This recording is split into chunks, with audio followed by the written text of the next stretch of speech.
Mi nombre es Alfonso Vega, tengo 82 años, y hace 2 días mi propia hija me dijo las palabras más dolorosas que puede escuchar un padre. Papá, no tengo tiempo para ti. Mi vida es muy complicada. Tengo demasiadas responsabilidades. Estas palabras vinieron de la misma mujer que me había prometido durante meses que vendría a visitarme, que vendría a cuidarme, que nunca me dejaría solo. Y lo peor de todo es que ella no sabe que durante los últimos 5 años, mientras me ignoraba, yo estuve donando secretamente $25 millones a obras de caridad, dinero que iba a ser su herencia completa. Ahora que me dice que no tiene tiempo para mí, he decidido que tampoco yo tengo tiempo para incluirla en mi testamento. Escucha esta historia hasta el final, porque lo que vas a oír te va a enseñar algo muy importante sobre las promesas rotas, el abandono a los mayores y las consecuencias de no tener tiempo para quienes te dieron la vida. También dale me gusta y contame desde qué país me estás escuchando, porque quiero saber si estas historias de padres ancianos abandonados por sus hijos ocupados llegan a todos los rincones del mundo. Para que entiendas cómo llegamos hasta acá, tengo que llevarte 40 años atrás, cuando mi vida era completamente diferente. Yo tenía 42 años, estaba casado con mi querida esposa Rosa desde hacía 18 años y acababa de convertirme en millonario gracias a la venta de mi cadena de ferreterías. Habíamos construido el negocio durante 15 años, empezando con una sola tienda y terminando con 12 sucursales en toda la región. Mi hija Esperanza tenía 16 años en ese momento y era la luz de nuestros ojos. Era una estudiante brillante, una joven hermosa y ambiciosa que tenía sueños grandes. Quería estudiar medicina, quería viajar por el mundo, quería ayudar a la gente. Rosa y yo estábamos orgullosos de nuestra hija y dispuestos a darle todo lo que necesitara para cumplir sus sueños. Con el dinero de la venta de las ferreterías, Rosa y yo tomamos una decisión que cambió nuestras vidas para siempre. Decidimos dedicarnos completamente a ayudar a Esperanza a alcanzar sus metas y después a disfrutar de nuestros años dorados viajando por el mundo juntos. Le pagamos a Esperanza la mejor universidad privada del país para estudiar medicina. Durante 6 años cubrimos todos sus gastos: matrícula, libros, residencia universitaria, comida, ropa, viajes de estudio. Nunca le dijimos que no a nada. Si necesitaba una computadora nueva, se la comprábamos. Si quería hacer un curso en el extranjero, se lo pagábamos. Si sus amigos se iban de vacaciones y ella quería acompañarlos, le dábamos el dinero sin preguntas. «Papá», me decía Esperanza cuando estaba en 4º año de medicina, «ustedes son los mejores padres del mundo. Gracias por darme todas estas oportunidades. Algún día les voy a devolver todo lo que han hecho por mí». «No nos tenés que devolver nada, mi amor», le respondía yo. «Ver que sos feliz y que estás cumpliendo tus sueños es la única retribución que queremos». Cuando Esperanza se graduó de médica en 1987, organizamos una fiesta enorme. Invitamos a toda la familia, a sus amigos de la universidad, a nuestros antiguos empleados de las ferreterías. Rosa lloró de emoción cuando vio a nuestra hija recibir su diploma. «Alfonso», me dijo esa noche, «lo logramos. Nuestra hija es doctora». Después de graduarse, Esperanza decidió especializarse en cardiología, que requería 4 años más de estudios. Otra vez, Rosa y yo nos hicimos cargo de todos los gastos, no solo la matrícula y los libros, sino también el apartamento que necesitaba cerca del hospital, el auto para transportarse, todos los gastos de una joven profesional que estaba construyendo su carrera. Durante esos años de especialización, Esperanza prácticamente vivía en el hospital. Trabajaba turnos de 12 horas, estudiaba hasta altas horas, tenía muy poco tiempo libre. Rosa y yo entendíamos que era una etapa exigente de su vida, pero extrañábamos a nuestra hija. La veíamos una vez por mes. Conversaciones rápidas donde nos contaba lo agotada que estaba. «Mamá, papá», nos decía durante esas visitas breves, «apenas termine la especialización, voy a tener más tiempo para ustedes. Vamos a poder hacer todos esos viajes que siempre planificamos. Vamos a recuperar el tiempo perdido». Cuando Esperanza terminó su especialización en 1991, Ya tenía 27 años y era una cardióloga completa.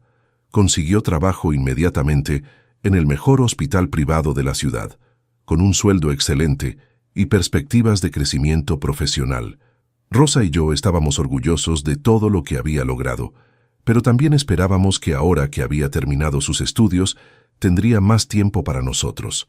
Esperábamos poder comenzar esa etapa de la vida familiar donde los hijos adultos disfrutan tiempo de calidad con sus padres, donde se forman nuevos tipos de lazos basados en la amistad y el respeto mutuo.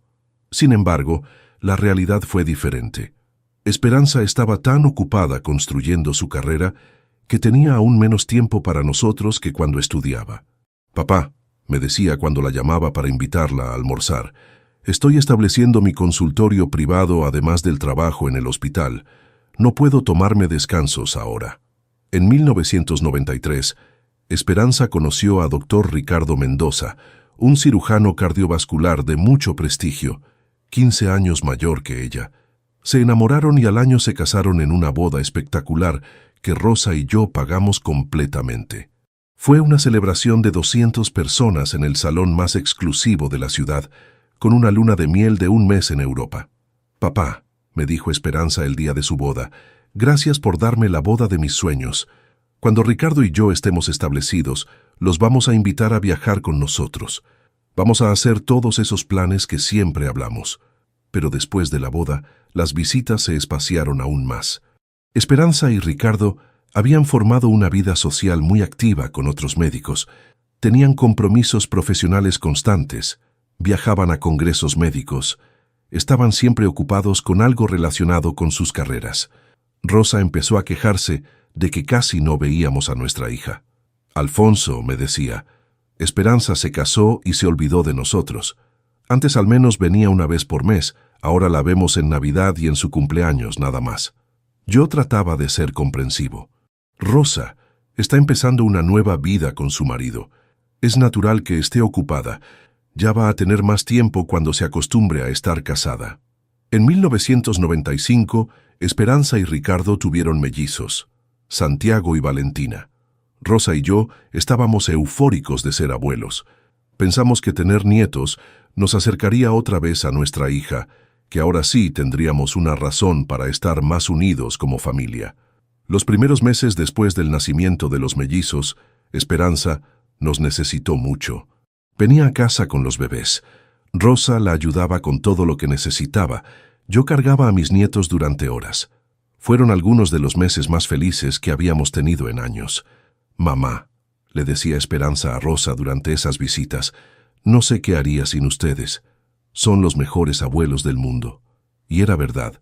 Rosa y yo adorábamos a Santiago y Valentina. Les comprábamos todo lo que necesitaban. Los cuidábamos cuando Esperanza tenía que trabajar. Pero cuando los mellizos cumplieron 6 meses, Esperanza contrató una niñera de tiempo completo y las visitas se redujeron otra vez. «Papá», me explicó, «Ricardo y yo tenemos que volver a trabajar full time.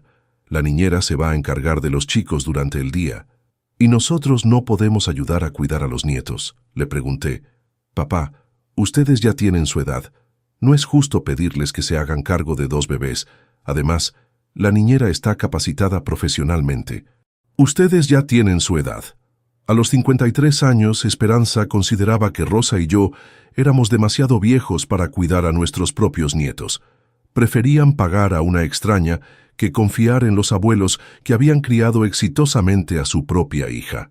Durante los siguientes años, vimos a los mellizos crecer a través de fotografías que Esperanza nos mandaba esporádicamente y durante visitas breves en ocasiones especiales. Santiago y Valentina nos conocían como los abuelos que vienen a veces, no como las figuras centrales en sus vidas que Rosa y yo habíamos esperado ser. En 2000, cuando Rosa cumplió 60 años, decidimos hacer el viaje soñado a Europa que habíamos estado postergando durante años. Habíamos esperado que Esperanza se estableciera profesional y familiarmente para poder disfrutar juntos de nuestros años dorados, pero como eso no estaba pasando, decidimos viajar solos. Fue un viaje hermoso. Rosa y yo recorrimos España, Francia, Italia, Grecia. Visitamos museos, catedrales, sitios históricos. Comimos en restaurantes increíbles, nos hospedamos en hoteles de lujo, disfrutamos de cada momento. Era la primera vez en años que nos sentíamos completamente relajados y felices. Cuando volvimos del viaje, Esperanza nos preguntó cómo nos había ido, pero no con interés genuino, sino con cortesía educada. Nos escuchó durante 10 minutos contar nuestras aventuras, y después cambió de tema para hablarnos de sus propios planes de trabajo. Papá, nos dijo durante esa visita, Ricardo y yo estamos pensando abrir nuestra propia clínica. Vamos a ser socios en un centro cardiológico de última generación. Va a requerir mucha inversión y mucho trabajo, pero puede ser muy rentable. Durante los años siguientes, mientras Esperanza y Ricardo trabajaban en su clínica, Rosa y yo seguimos viajando. Fuimos a Asia, a África, a América del Norte. Conocimos el mundo entero, cumplimos todos nuestros sueños de viaje, pero siempre con la esperanza de que cuando Esperanza estuviera más establecida, podríamos compartir algunas de esas experiencias con ella. Alfonso, me decía Rosa durante uno de nuestros viajes, me encanta conocer todos estos lugares, pero me gustaría que Esperanza pudiera viajar con nosotros alguna vez. Me gustaría que conociéramos el mundo juntos, como una familia. Pero esa oportunidad nunca llegaba. Esperanza siempre tenía algún compromiso profesional, algún congreso médico, alguna emergencia en la clínica. Siempre había algo más importante que pasar tiempo con sus padres. En 2008, cuando Rosa cumplió 68 años, empezó a mostrar los primeros síntomas de lo que después se diagnosticaría como Alzheimer. Al principio eran cosas sutiles. Se olvidaba de nombres, repetía las mismas preguntas, se confundía con fechas. Pero gradualmente, los síntomas se volvieron más evidentes. Llamé a Esperanza para contarle sobre los síntomas que estaba notando en Rosa. Hija, creo que mamá necesita una evaluación médica. Se está olvidando de cosas, está confundida. Papá, llévala al neurólogo doctor Fernández. Es muy bueno. Yo te consigo la cita. Esperanza nos consiguió la cita, pero no nos acompañó.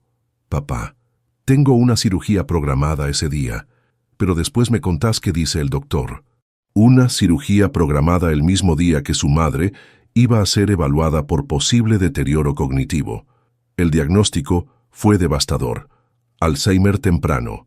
Don Alfonso, me dijo el doctor Fernández, su esposa va a necesitar cuidados especializados.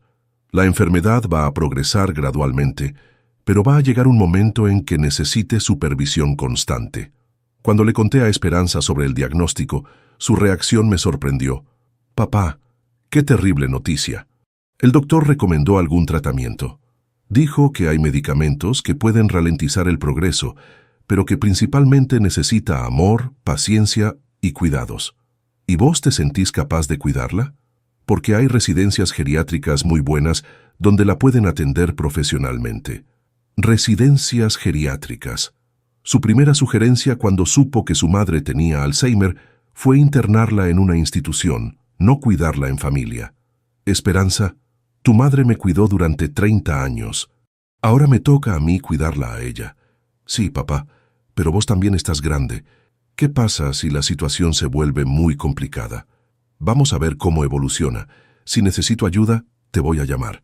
Durante los 5 años siguientes, me hice cargo de Rosa prácticamente solo. La llevaba a todas las consultas médicas, le daba sus medicamentos, la bañaba cuando ya no podía hacerlo sola, la alimentaba cuando se olvidaba de comer. Transformé nuestra casa en un lugar seguro para alguien con demencia.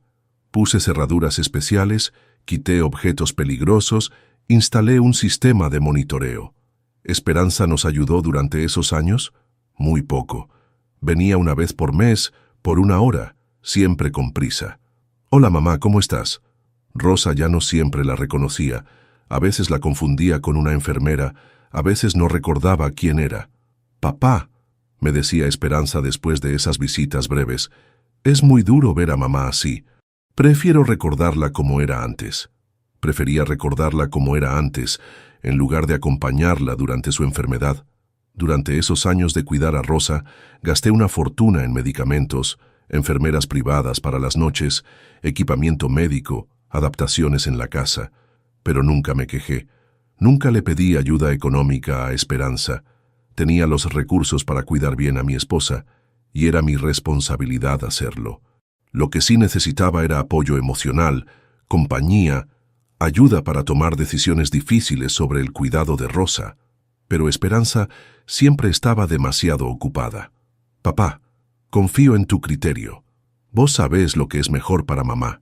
En 2013, Rosa murió. Los últimos meses habían sido particularmente difíciles. Ya no hablaba, ya no caminaba, necesitaba cuidados constantes. Yo me había quedado prácticamente sin dormir durante meses, cuidándola las 24 horas del día. Durante el funeral, Esperanza lloró mucho. Papá, me dijo, mamá fue una mujer increíble. La voy a extrañar mucho.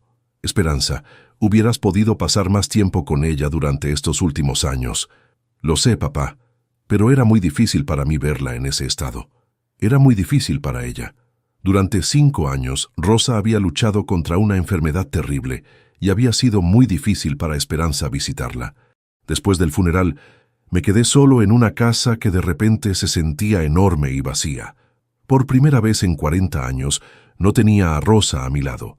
No tenía a nadie con quien compartir las comidas, las tardes, los programas de televisión que solíamos ver juntos.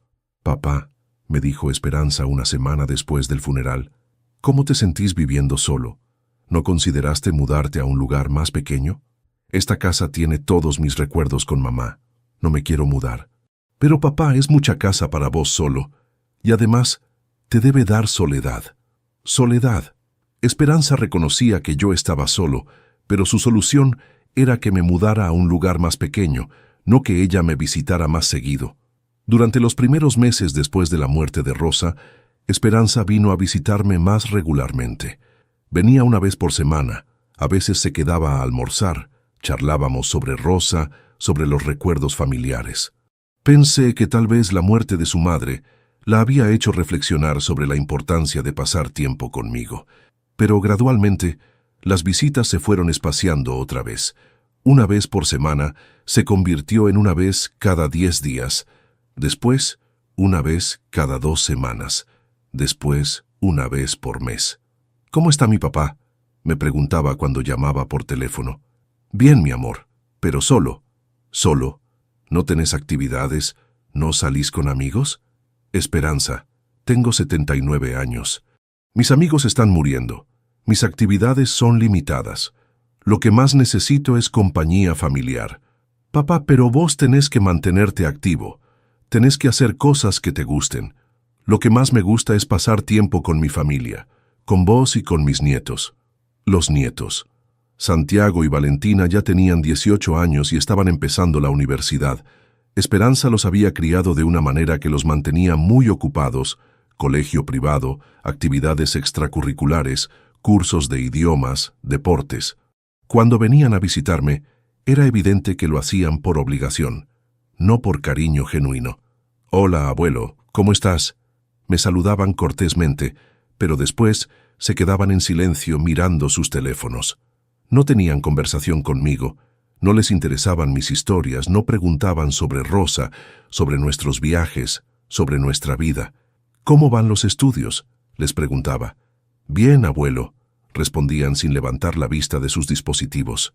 «¿Qué están estudiando?». «Medicina», respondía Santiago. «Psicología», respondía Valentina. Respuestas monosílabas, sin interés en desarrollar una conversación.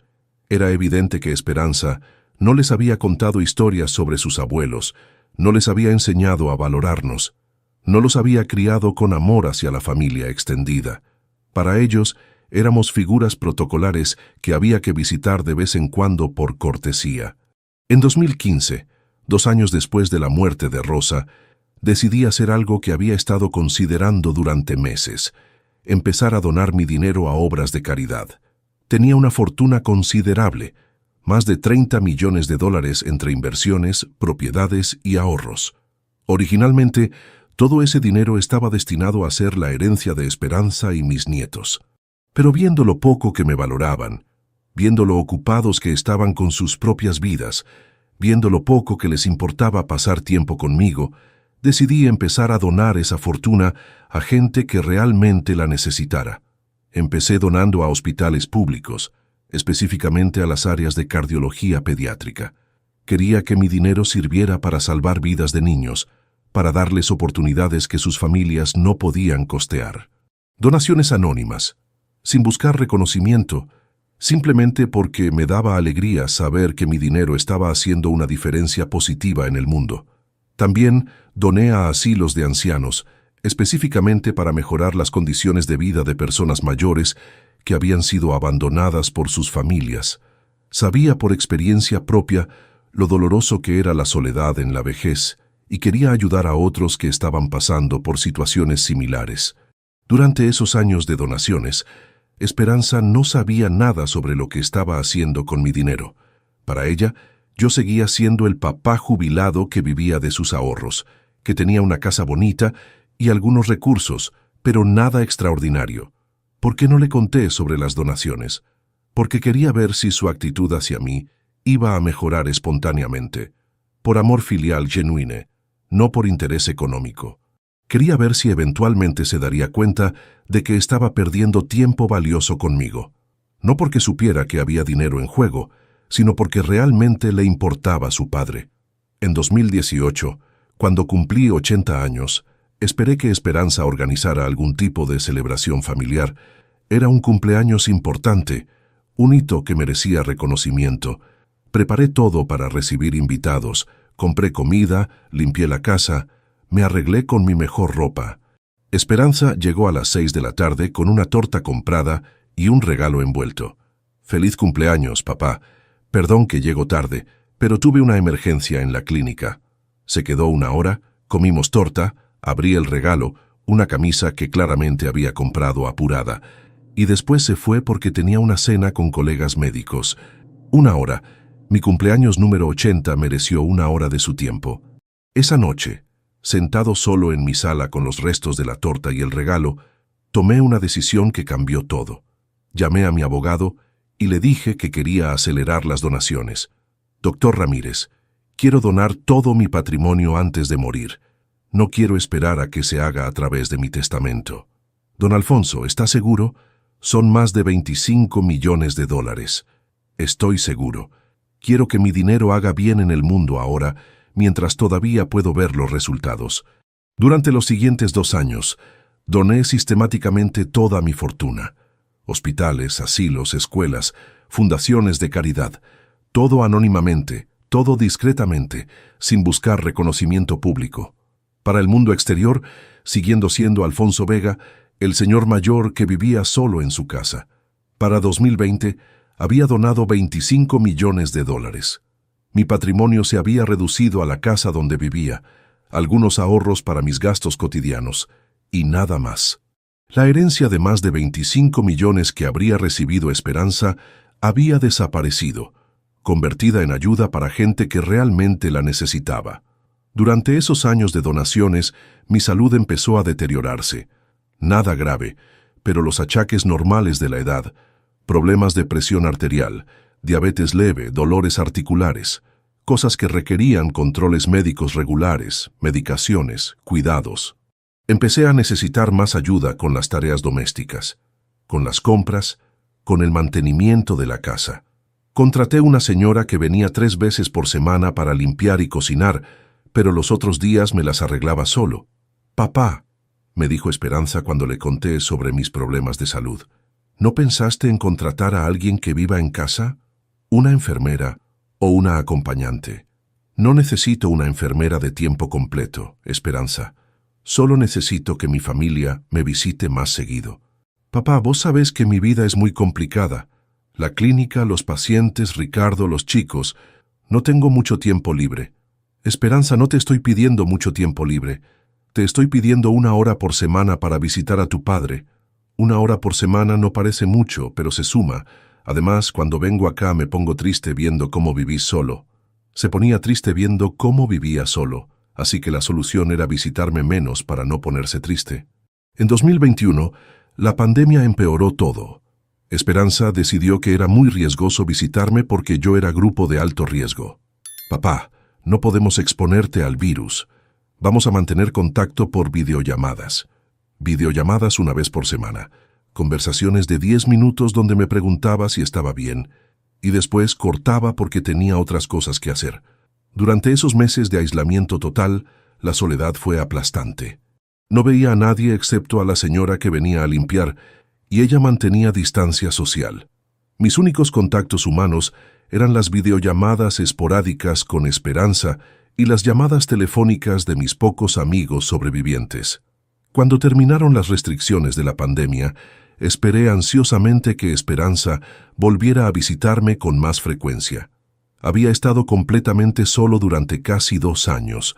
Necesitaba contacto humano. Necesitaba sentir que todavía tenía familia.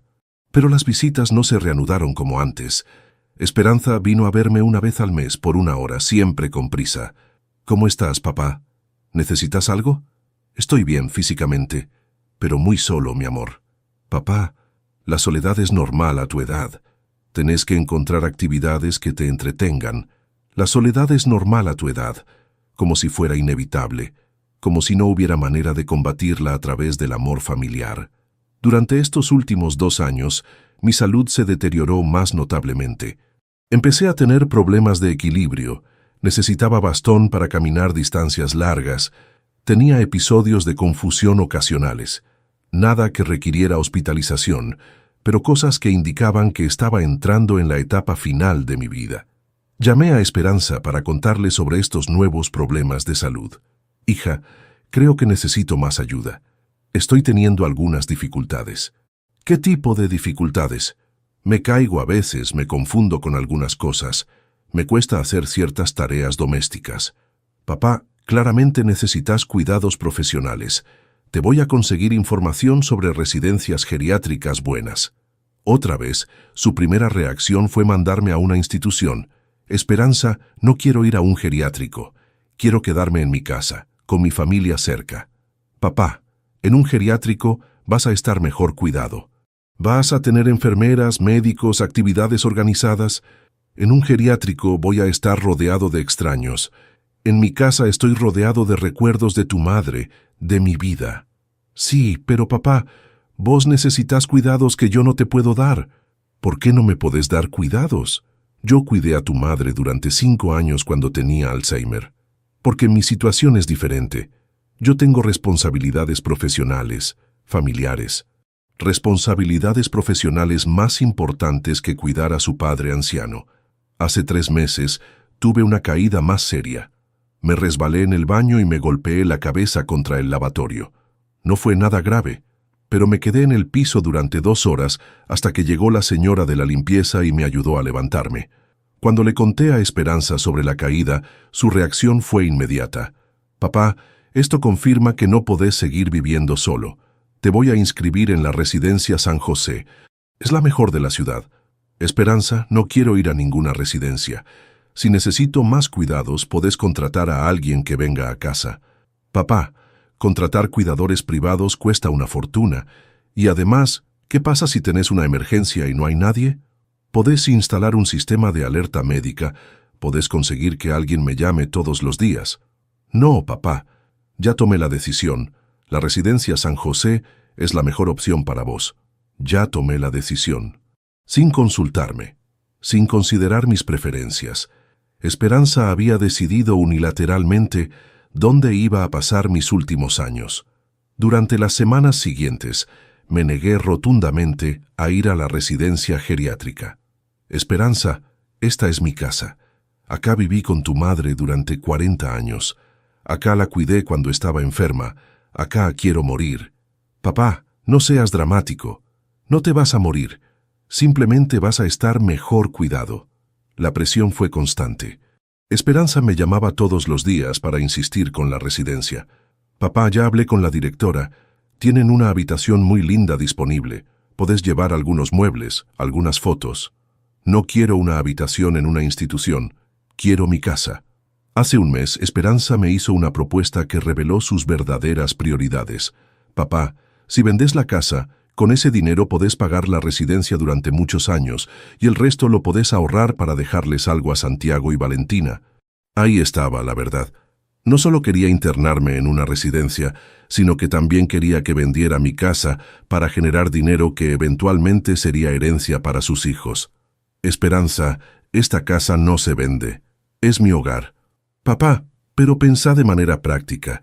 Es mucha casa para vos solo y está perdiendo valor por falta de mantenimiento. La casa está bien mantenida, y aunque estuviera deteriorándose, es mía. Sí, papá, pero cuando vos ya no estés, nosotros vamos a tener que hacernos cargo de venderla. Sería más fácil si vos mismo la vendieras ahora y usaras el dinero para tu cuidado. Cuando yo ya no esté. Esperanza estaba planificando mi muerte y la liquidación de mis bienes antes de que yo estuviera muerto. Esperanza, mientras yo esté vivo, las decisiones sobre mi casa las tomo yo. Sí, papá, pero tenés que pensar en el futuro, en lo que es mejor para todos. Lo que es mejor para todos, aparentemente, era que yo vendiera mi casa y me fuera a morir a una institución. Hace 2 semanas, la situación llegó a un punto de ruptura. Esperanza vino a casa con formularios de inscripción para la residencia San José y papeles de una inmobiliaria para tasar la casa. Papá, traje todo lo que necesitamos para hacer los trámites. Podemos resolver todo hoy. ¿Qué trámites? La inscripción en la residencia y la evaluación de la casa para la venta. Esperanza, yo no autoricé ninguna de esas cosas. Papá, alguien tiene que tomar decisiones responsables. Vos ya no estás en condiciones de evaluar objetivamente tu situación. Ya no estaba en condiciones de evaluar mi propia situación. Según mi hija, a los 82 años había perdido la capacidad de tomar decisiones sobre mi propia vida. Esperanza, tengo 82 años, no 102. Mi mente funciona perfectamente. Papá, tenés episodios de confusión, problemas de memoria, dificultades físicas. Es normal que necesites ayuda para tomar decisiones importantes. Las decisiones importantes las puedo tomar yo, y mi decisión es quedarme en mi casa hasta el día que me muera. Papá, esa decisión no es realista. ¿Qué pasa si tenés otra caída? ¿Qué pasa si tenés una emergencia médica? Esos son riesgos que estoy dispuesto a asumir para poder quedarme en mi hogar. Pero nosotros no estamos dispuestos a asumir la responsabilidad de que algo te pase. Nosotros no estábamos dispuestos a asumir responsabilidades, como si mi bienestar fuera una carga que no querían cargar. Esa conversación duró 3 horas. Esperanza tenía un argumento para cada una de mis objeciones, una respuesta para cada uno de mis deseos. Según ella, todo lo que yo quería era irracional, irresponsable, egoísta. Papá, tenés que pensar en nosotros también. Ricardo y yo tenemos muchísimo trabajo. Los chicos están en la universidad. No podemos estar preocupándonos constantemente por vos. Preocupándose constantemente. Esperanza, vos me visitás una vez por mes. Sí, pero me preocupo todos los días. Cada vez que suena el teléfono pienso que puede ser una emergencia tuya. Se preocupaba todos los días, pero no tanto como para visitarme más seguido. Si te preocupas tanto, podés venir a verme más seguido. Podés llamarme más seguido. Podés pasar más tiempo conmigo. Papá, mi vida es muy complicada. Tengo pacientes que dependen de mí, una empresa que manejar, una familia que cuidar. Y yo no soy parte de tu familia. Sí, papá, pero sos una parte que requiere mucho tiempo y atención que yo no tengo. Una parte que requería mucho tiempo. Su propio padre era una parte problemática de su familia. Al final de esa conversación interminable, Esperanza me dijo algo que nunca voy a olvidar. Papá, la verdad es muy simple. Yo no tengo tiempo para cuidarte como vos necesitas ser cuidado. Mi vida es muy complicada. Tengo demasiadas responsabilidades, demasiados compromisos. No tengo tiempo para ti. No tengo tiempo para ti. Mi propia hija, la mujer para quien había gastado una fortuna en educación, para quien había pagado universidad, especialización, boda, todo lo que había querido durante 30 años, me decía que no tenía tiempo para mí. ¿No tenés tiempo para tu padre, Esperanza? No tengo tiempo suficiente para darte la atención que necesitas. Por eso creo que la residencia es la mejor opción. La residencia es la mejor opción para vos, no para mí. Papá, es la mejor opción para todos. Vos vas a estar bien cuidado. Nosotros vamos a estar tranquilos sabiendo que estás seguro. Nosotros íbamos a estar tranquilos. Lo importante era que ellos estuvieran tranquilos, no que yo fuera feliz. Esperanza se fue de mi casa ese día, llevándose sus formularios y sus papeles inmobiliarios. Yo me quedé sentado en mi sillón favorito, el mismo donde había consolado a Rosa durante sus últimos años, procesando las palabras más dolorosas que había escuchado en mi vida. Durante esa noche no pude dormir. Me quedé despierto hasta el amanecer, repasando los últimos 30 años de mi relación con Esperanza. Todo lo que había dado, todo lo que había sacrificado, todo lo que había hecho por amor paternal, y al final ella no tenía tiempo para mí. Al día siguiente tomé la decisión más importante de mis últimos años. Llamé a mi abogado y le pedí que viniera a casa inmediatamente. Doctor Ramírez, necesito hacer un cambio urgente en mi testamento. Cuando llegó el abogado, le expliqué toda la situación. Como Esperanza me quería internar en una residencia contra mi voluntad, como me presionaba para vender mi casa, como me había dicho que no tenía tiempo para mí. Doctor, durante los últimos 5 años doné $25 millones porque mi hija no me daba valor. Ahora quiero hacer el cambio final. ¿Qué cambio, don Alfonso? Quiero cambiar mi testamento para que Esperanza no herede nada, absolutamente nada. ¿Está seguro de esa decisión? Nunca estuve más seguro de nada en mi vida. Le expliqué al abogado que quería dejar la casa y mis ahorros restantes a la Fundación de Asilos de Ancianos que había estado apoyando durante años. Mi hija no tiene tiempo para mí cuando estoy vivo, así que tampoco va a tener derecho a mi dinero cuando esté muerto. También tomé otra decisión importante. Decidí contratar cuidadores privados para poder quedarme en mi casa, exactamente como había sugerido a Esperanza. Con los ahorros que me quedaban después de las donaciones, podía permitirme cuidados de primera calidad en mi propio hogar. Contraté a 2 enfermeras que se turnan para estar conmigo las 24 horas, una señora que cocina y limpia, y un servicio médico domiciliario que viene a controlarme regularmente. Mi casa se convirtió en una mini clínica privada donde puedo recibir todos los cuidados que necesito sin tener que ir a una institución. ¿Cuánto cuesta todo esto? Mucho dinero. Pero es mi dinero, y prefiero gastarlo en vivir cómodamente en mi casa que dejárselo a una hija que no tiene tiempo para visitarme.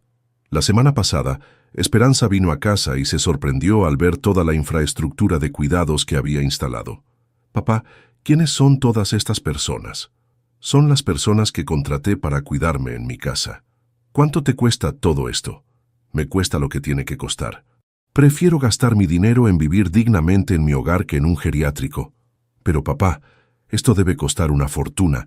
¿De dónde estás sacando tanto dinero? De mis ahorros. ¿Qué ahorros? Vos siempre viviste de manera modesta. Esperanza, tu madre y yo ahorramos dinero durante muchos años. Tenemos recursos que vos no conocés. ¿Cuántos recursos? Ahí estaba la pregunta que había estado esperando durante años. La pregunta sobre mi dinero. No preguntaba porque quisiera ayudarme económicamente, sino porque quería saber cuánto iba a heredar. Suficientes recursos para vivir cómodamente el resto de mi vida. Pero ¿cuánto exactamente? Porque si tenés mucho dinero ahorrado, podríamos haber planificado tu cuidado de manera diferente. Podríamos haber planificado de manera diferente. Si hubiera sabido que tenía dinero, tal vez habría sido más comprensiva con mis necesidades. Esperanza, el dinero que tengo es para cubrir mis gastos hasta que me muera. Después de eso, no va a quedar nada. ¿Cómo que no va a quedar nada? Porque me lo estoy gastando todo en vivir bien. ¿Te lo estás gastando todo? ¿Y la herencia de Santiago y Valentina? ¿Qué herencia? Mi dinero es mío mientras esté vivo, y lo voy a gastar como se me antoje. La cara de Esperanza cambió completamente. De repente entendió que tal vez no iba a haber herencia, que tal vez no iba a recibir nada cuando yo muriera. Papá, pero vos tenés que pensar en tus nietos, en su futuro, en sus oportunidades. Durante 5 años pensé en mis nietos. Les dejé una herencia importante, pero después de que me dijiste que no tenías tiempo para mí, cambié de opinión. ¿Cambiaste de opinión sobre qué? Sobre dejarles dinero a personas que no tienen tiempo para mí. ¿Qué querés decir con eso? Que cambié mi testamento, Esperanza, completamente. Se quedó callada durante mucho tiempo, procesando lo que acababa de escuchar. «¿Cambiaste tu testamento?» «Sí. Ahora todo mi patrimonio va a obras de caridad». «¿Todo?» «Todo. Mi casa, mis ahorros, mis inversiones, todo va a fundaciones que cuidan ancianos abandonados». «¿Ancianos abandonados?» «Sí, gente como yo, que tiene hijos demasiado ocupados para visitarlos». Esperanza se puso pálida. «Papá, no podés hacer eso, somos tu familia. Vos misma me dijiste que no tenías tiempo para mí. Si no tenés tiempo para mí cuando estoy vivo, ¿por qué deberías tener derecho a mi dinero cuando esté muerto? Pero papá, yo te quiero, solo que mi vida es muy complicada. Tu vida va a ser menos complicada ahora que no tenés que preocuparte por cuidarme. Y va a ser menos complicada cuando me muera, porque no vas a tener que lidiar con ninguna herencia». La conversación siguió durante 2 horas más. Esperanza trató de convencerme de que revirtiese el cambio en el testamento, me prometió que iba a visitarme más seguido, me dijo que había malinterpretado sus palabras sobre no tener tiempo. «Papá, cuando dije que no tenía tiempo, no quise decir que no te amara. Quise decir que no tenía tiempo suficiente para cuidarte como vos necesitabas. Esperanza, yo no necesitaba que me cuidaras físicamente. Necesitaba que me visitaras, que me llamaras, que me incluyeras en tu vida. ¿Y no puedo hacerlo ahora? ¿No puedo cambiar? Podés cambiar, pero eso no va a cambiar mi testamento. Las decisiones tienen consecuencias, y la consecuencia de no tener tiempo para mí es no tener derecho a mi herencia». Esperanza se fue de mi casa llorando. Durante los días siguientes me llamó varias veces, tratando de que reconsidera mi decisión. «Papá, por favor, pensá en Santiago y Valentina. Ellos no tienen la culpa de los errores que yo cometí. Santiago y Valentina tampoco tienen tiempo para mí, Esperanza. Cuando vienen a visitarme, están con sus teléfonos todo el tiempo. No me preguntan sobre mi vida, no se interesan por sus abuelos, no muestran ningún cariño genuino. Pero son jóvenes, papá. Los jóvenes son así. Yo también fui joven, y siempre tuve tiempo para mis padres y mis abuelos. La juventud no es excusa para la falta de respeto». Ayer Esperanza vino con Santiago y Valentina. Era la primera vez en meses que mis nietos me visitaban. «Abuelo», me dijo Santiago, «mamá nos contó que cambiaste tu testamento. ¿Es verdad?» «Sí, es verdad». «¿Por qué, abuelo?», me preguntó Valentina. «Porque durante años ustedes no tuvieron tiempo para mí. Ustedes prefirieron sus teléfonos, sus amigos, sus actividades, antes que pasar tiempo con su abuelo. Pero, abuelo, nosotros te queremos. Tal vez me quieren, pero no me demuestran ese cariño. Cuando vienen acá, actúan como si fuera una obligación molesta». «Abuelo», me dijo Santiago, «podemos cambiar. Podemos visitarte más seguido, llamarte más seguido. Pueden cambiar, pero mi testamento no va a cambiar. Durante 5 años doné $25 millones que iban a ser la herencia de ustedes. Los doné porque su madre no tenía tiempo para mí, y ustedes no mostraban interés en mí». «¿$25 millones? Preguntó Esperanza con shock. «Sí, Esperanza. Desde 2015 hasta 2020, doné sistemáticamente toda mi fortuna a obras de caridad. 25 millones que iban a ser tu herencia. ¿Por qué donaste tanto dinero sin decirme nada? Porque quería ver si me ibas a visitar por amor filial, no por interés económico. Quería ver si eventualmente te ibas a dar cuenta de que estabas perdiendo tiempo valioso con tu padre». «¿Y ahora qué nos queda?», preguntó Santiago. «Les queda la oportunidad de tener una relación genuina conmigo durante mis últimos años. Les queda la posibilidad de conocerme como persona, no como fuente de herencia. Pero, abuelo, nosotros necesitamos esa herencia para nuestro futuro», me dijo Valentina. «¿Su futuro? Ustedes están estudiando medicina y psicología en universidades privadas que su madre les paga. Tienen todo lo que necesitan». «Sí, pero una herencia nos daría seguridad económica para toda la vida». «La seguridad económica se construye trabajando, estudiando, esforzándose, no esperando que los abuelos se mueran para recibir dinero». La visita terminó mal. Esperanza se fue furiosa. Santiago y Valentina estaban choqueados por haber perdido una herencia que nunca supieron que tenían. Pero por primera vez en años, habían estado en mi casa durante más de 1 hora. Habían tenido una conversación real conmigo. Esta mañana recibí un llamado de Esperanza. Papá, quiero que sepas que voy a empezar a visitarte más seguido. Quiero que tengamos una mejor relación. Me alegra escuchar eso, mi amor, pero ya es demasiado tarde para cambiar las consecuencias de decisiones pasadas. No hay manera de que reconsideres el testamento. No, Esperanza, el testamento queda como está, pero podés visitarme más seguido por las razones correctas, porque me amás, porque soy tu padre, porque quieres pasar tiempo conmigo. ¿Y vos no querés pasar tiempo conmigo? Por supuesto que quiero. Durante años esperé que vinieras más seguido, que me llamaras más seguido, que me incluyeras más en tu vida. Ahora que sabes que no hay herencia en juego, vamos a ver si realmente querés pasar tiempo conmigo. A vos que me escuchaste hasta acá, a vos que me acompañaste en esta historia de un padre abandonado por una hija demasiado ocupada, quiero contarte algo muy importante. Si tenés padres mayores, si tenés abuelos que todavía están vivos, hace tiempo para ellos. No importa qué tan ocupada sea tu vida, no importa cuántas responsabilidades tengas, los años que les quedan a nuestros mayores son limitados. Cada día que pasa sin visitarlos, sin llamarlos, sin mostrarles que los amás, es un día que no va a volver. Cada promesa que les haces de venir la próxima semana, cada vez que pospones una visita por trabajo, cada vez que cortás una llamada telefónica porque estás ocupado, estás perdiendo tiempo irreemplazable. Esperanza perdió $25 millones por no tener tiempo para mí, pero más importante que el dinero, perdió la oportunidad de tener una relación genuina conmigo durante mis últimos años.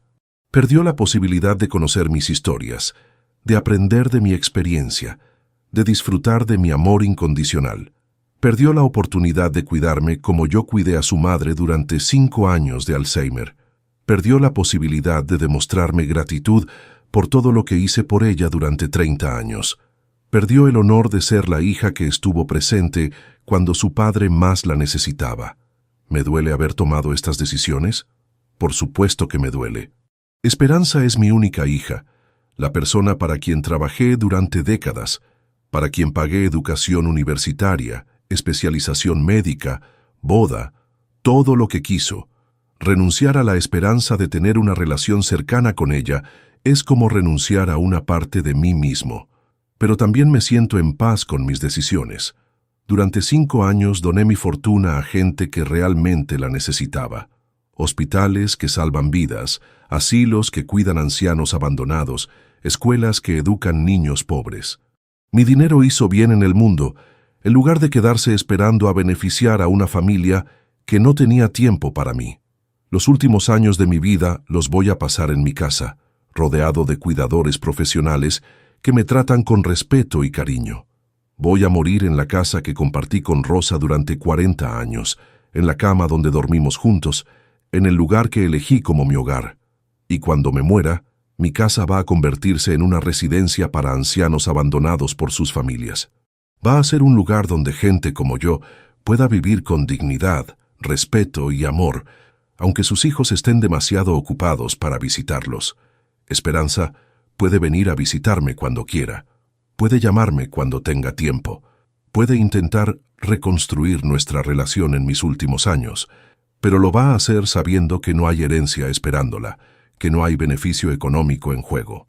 Lo va a hacer por las razones correctas, porque soy su padre, porque me ama, porque quiere pasar tiempo conmigo antes de que sea demasiado tarde, o no lo va a hacer, y esa también va a ser su decisión.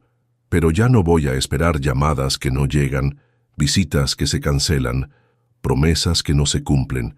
Ya no voy a justificar su falta de tiempo, su falta de atención, su falta de cariño. Voy a vivir mis últimos años rodeado de gente que sí tiene tiempo para mí. Contame desde qué país me estás escuchando. Y contame si esta historia te hizo reflexionar sobre el tiempo que dedicas a tus padres mayores. Porque al final del día, cuando le decís a tu padre que no tenés tiempo para él, estás perdiendo mucho más de lo que imaginas. El tiempo no se recupera, las oportunidades no se repiten, y los padres no son eternos. Esperanza aprendió esta lección demasiado tarde, cuando ya había perdido $25 millones y la oportunidad de ser la hija que yo merecía. Pero vos todavía tenés tiempo. Si tenés padres vivos, llámalos hoy. Visítalos esta semana. Deciles que los amás antes de que sea demasiado tarde. Porque cuando se vayan, lo único que te va a quedar son los recuerdos del tiempo que sí pasaste con ellos y el arrepentimiento por todo el tiempo que perdiste por estar demasiado ocupado.